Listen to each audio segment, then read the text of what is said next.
नमस्कार विद्यार्थी मित्रांनो, मी पुष्पक सेलोकर, मार्गदर्शक गुरुकुल करियर अकॅडमी गडचिरोली। आज आपण आलो आहोत परसवाडी या ठिकाणी। परसवाडी हे गाव गडचिरोली धानोरा राष्ट्रीय महामार्गावरील दुधमाडा या गावापासून उत्तरेस 1 किमी अंतरावर आहे।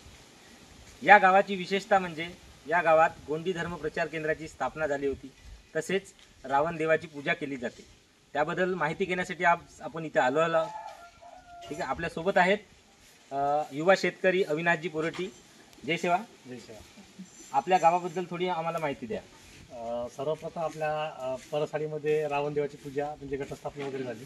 म्हणजे दुग्गा सर आले, मनिरामजी दुग्गा, ते शिक्षक होते पेशाने, त्यांचं शिक्षक होते। मग आपल्याला गोंडी धर्म प्रचार ते म्हणजे म्हणजे रजिस्ट्री वगैरे करायचं होता, तर मग ते इथं आले। इथला गावच्या लोकांशी संपर्क केला।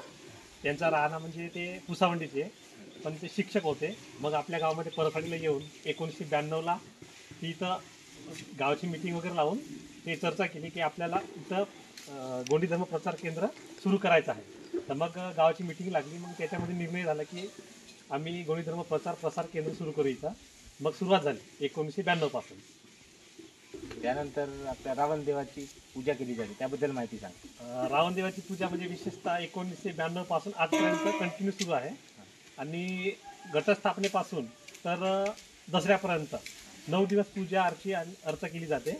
आणि आमच्या ज्या आदिवासी समाजातील आहे अभ्यास, पेसा वगैरे इतर स्पर्धा परीक्षा, म्हणजे आपल्या समाजाशी निगडीत, धर्माशी निगडीत असलेले सर्व संपूर्ण अभ्यास आपण 9 दिवस इथं बाहेरचे मार्गदर्शक वक्ते म्हणून लाभते, त्यांचं आमचं मार्गदर्शन राहते।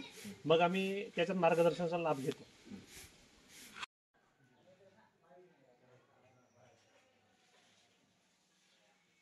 पुन्हा काही विशेषता आपल्या परसवाडी गावाबद्दल?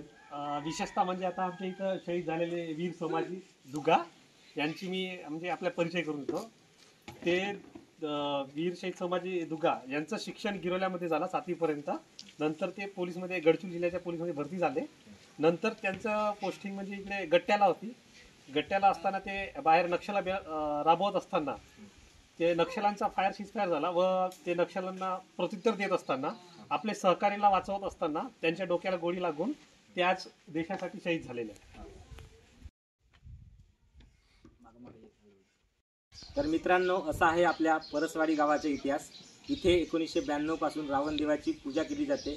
गडचिरोली जिल्ह्यातील पहिले गाव आहे ज्या गावात रावण देवाची पूजा केली जाते। तसेच 1992 पासूनच इथे गोंडी धर्माच्या प्रचार केंद्राची स्थापना झाली होती आणि गोंडी धर्माचा प्रचार इथं वर्षानुवर्षे केल्या जात आहे। मित्रांनो, आमचे व्हिडिओ आवडत असल्यास आमच्या चॅनलला लाईक आणि सबस्क्राईब करा। धन्यवाद।